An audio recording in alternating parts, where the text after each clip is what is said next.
Hello everyone, welcome on your YouTube channel Raj study point. आज मैं आपको पढ़ाऊंगी EVS. Friends, अगर आप सीटेट का एग्ज़ाम देना चाहते हैं या सीटेट के एग्ज़ाम की तैयारी कर रहे हैं तो आपके लिए वीडियो बहुत ही हेल्पफुल रहेगा। देखिए, जो सीटेट का एग्ज़ाम होता है उसमें जो ईवीएस पूछी जाती है ना, वो एनसीईआरटी बेस्ड जो बुक्स हैं क्लास 3rd 4th 5th उसमें जो मटेरियल दिया हुआ है ना, उसी से क्वेश्चंस पूछे जाते हैं। जैसे कि मैं आपको बताती हूँ, 30 मार्क्स की ईवीएस आती है और उसमें से क्या होता है कि 15 मार्क्स का आपसे डायरेक्ट क्वेश्चंस पूछे जाते हैं और 15 मार्क्स की पेडागोजी पूछी जाती है। तो आज मैं आपको एनसीईआरटी की क्लास थर्ड में जो इम्पॉर्टेंट पॉइंट है वो मैं आपके साथ शेयर करूँगी। आपके लिए, अगर आप सीटेट का एग्ज़ाम देने जाएंगे तो आपके लिए ये वीडियो बहुत ही हेल्पफुल रहेगी और पेपर इन्हीं में से पूछा जाता है।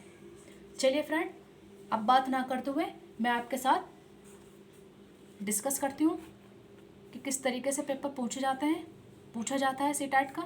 चलिए आज उसमें बताती हूँ मैं। उसके लेसन 2 में हमें मशहूर कलाकार विष्णु चिंचालकर, देखिए लेसन 2 में हमें किसके बारे में बताया गया है? मशहूर कलाकार विष्णु चिंचालकर, जो कि कहाँ के निवासी हैं?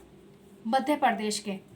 ये एक ऐसे सूखे पत्तों से बढ़िया चित्र बनाते थे और जो आज कलाकारी है वो इन्हीं से प्रेरित हुई है।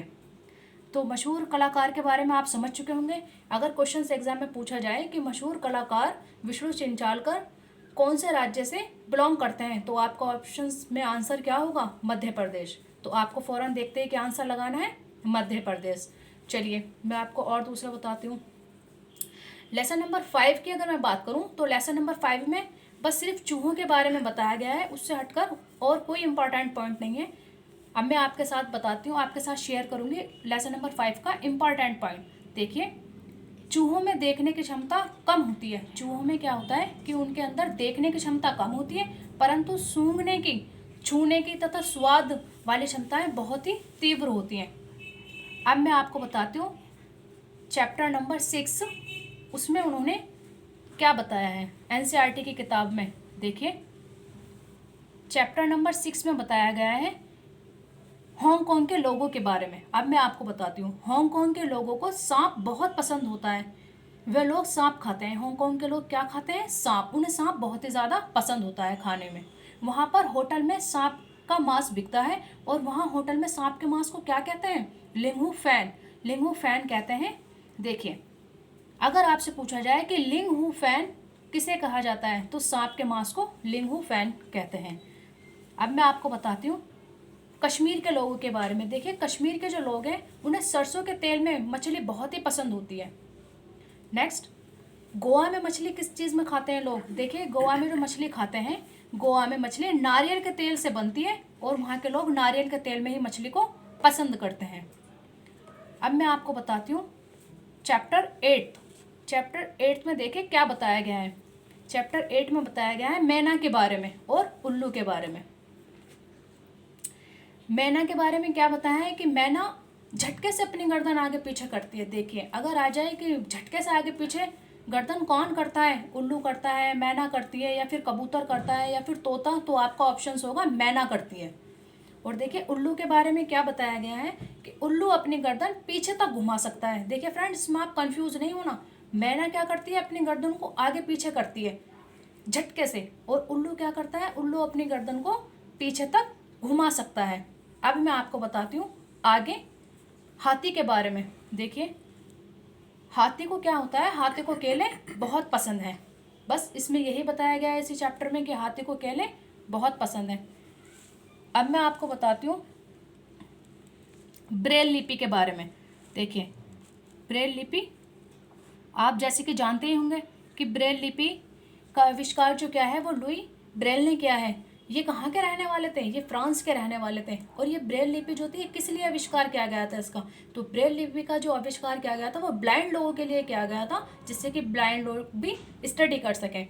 देखिए, ब्रेल लिपि, जो लोग देख नहीं सकते उनके पढ़ने का एक खास तरीका है जिसे ब्रेल कहते हैं।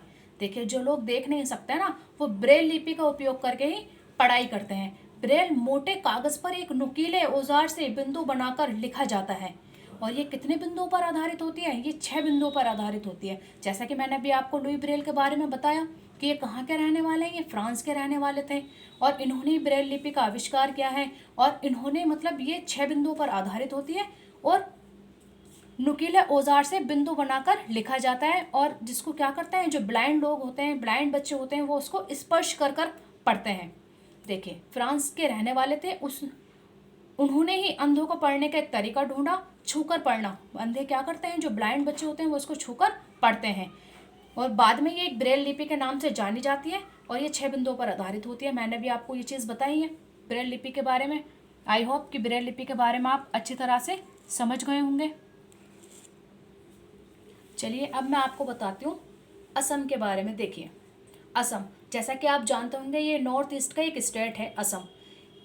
सेवन सिस्टर्स, नॉर्थ ईस्ट में जो 7 राज्य हैं हमारे, उन्हें 7 सिस्टर्स के नाम से जाना जाता है। उसी में से एक है असम। देखिए, असम के मोलन गांव में बारिश बहुत होती है। असम में क्या है, एक मोलन गांव है जहाँ पर बारिश बहुत ही होती है। इसलिए घर ज़मीन से लगभग 10 से 12 फुट ऊंचे बने होते हैं। देखिए, क्वेश्चंस यहीं से पूछा जाता है कि ऐसा कौन सा गांव है जहाँ पर घर ज़मीन से लगभग 10 से 12 फुट ऊंचे होते हैं। तो वो आप देखते ही बता देना कि इसमें आंसर होगा मोलन गांव, बज्जू गांव। तो आप किस पर क्लिक आंसर करेंगे? तो आप आंसर करेंगे मोलन गांव। ठीक है, और ये किस राज्य में है? तो ये है असम राज्य में। चलिए अब मैं आपको बताती हूँ मनाली के बारे में।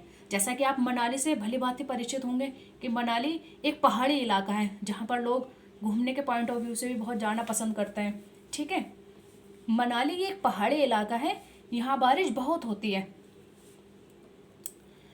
और बर्फ़ भी पड़ती है। मनाली क्या है, एक पहाड़ी इलाका है और पहाड़ी इलाके में जैसा कि आप जानते हैं बहुत बर्फ़ पड़ती है, बारिश भी बहुत होती है क्योंकि पहाड़ियों से बादल टकरा जाते हैं, जिसकी वजह से वहाँ बारिश बहुत ज़्यादा होती है। आपको पता है मैदानी इलाकों में ज़्यादा बारिश नहीं होती है क्योंकि क्या होता है, मैदानी इलाकों में बादल, वहाँ पर्वत नहीं होते और बादल जब पर्वत से टकराते हैं तो बारिश होने के चांस बहुत ज़्यादा बने रहते हैं और बारिश उन इलाकों में बहुत ही ज़्यादा होती है। तो मैदानी इलाकों में क्या होता है कि बारिश कम होती है।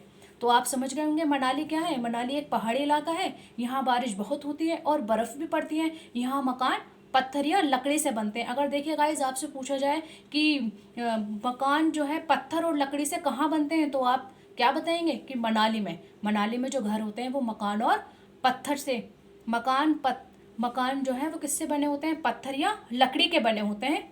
तो ये किस जगह पर होते हैं, मनाली में। और अभी असम में मैंने आपको बताया असम में घर किस तरह से होते हैं कि ज़मीन से लगभग 10 से 12 फुट ऊंचे होते हैं। अब मैं आपको बताती हूँ डल झील। देखिए, डल झील कहाँ है? अगर आपसे क्वेश्चन पूछा जाए कि डल झील किस स्टेट में है, तो आप क्या आंसर्स करेंगे? डल झील श्रीनगर में है। अब मैं आपको बताती हूँ, जैसा कि आप समझ गए होंगे डल झील, मैंने भी आपको बताया कि डल झील कहाँ है, श्रीनगर में। और श्रीनगर किसकी कैपिटल है बताइए? श्रीनगर जम्मू कश्मीर की कैपिटल है। अब मैं आपको बताती हूँ पक्षियों के बारे में। देखिए, क्या होता है कि जो पक्षी होते हैं ना, वो क्या करते हैं, पक्षी कीड़ों को खा लेते हैं और फल आम ज़्यादा ख़राब नहीं होते। देखिए, बागों में जो आम वगैरह की जो पैदावार किसान करता है, उसमें क्या होता है कि जो पक्षी होते हैं वो क्या करते हैं, कीड़े मकोड़ों को खा जाते हैं, जिससे कि क्या होता है, जैसे कि फल में आप आम ले लो, वो ज़्यादा ख़राब नहीं होते। अब मैं आपको बताती हूँ बज्जू गांव। देखिए, अगर आपसे पूछा जाए कि बज्जू गांव कहाँ पर है, तो बज्जू गांव किस में है, कौन से स्टेट में है? बज्जू गांव राजस्थान में है। फ्रेंड्स, एनसीईआरटी क्लास 3 में, जो एनसीईआरटी की क्लास 3 ईवीएस की जो बुक है, उसमें इतने ही पॉइंट आपको देखने को मिलेंगे। जितने भी इम्पॉर्टेंट पॉइंट थे वो मैंने सारे नोट डाउन करके आपके साथ शेयर कर दिए हैं। अगर आप सीटेट का एग्ज़ाम देने जाते हैं या सीटेट के एग्ज़ाम की तैयारी कर रहे हैं, तो आप इस वीडियो को जाने से पहले ज़रूर देखें। सीटेट का एग्ज़ाम देने से पहले इस वीडियो को एक बार ज़रूर देख लें। आपको 1 या 2 नंबर के क्वेश्चंस इन्हीं क्वेश्चंस में से देखने को मिल जाएंगे। आई होप कि आपको ये वीडियो बहुत अच्छे से समझ में आई होगी। अगर आपको ये वीडियो समझ में आई है तो आप मेरे साथ कमेंट्स में ये बात शेयर करें, अपने दोस्तों के साथ शेयर कर दें और हमारे इस चैनल को सब्सक्राइब करें, लाइक करें और साथ में हमें कमेंट भी करें, जिससे कि मुझे पता चले कि आपको ये वीडियो कितनी समझ में आई। Thank you.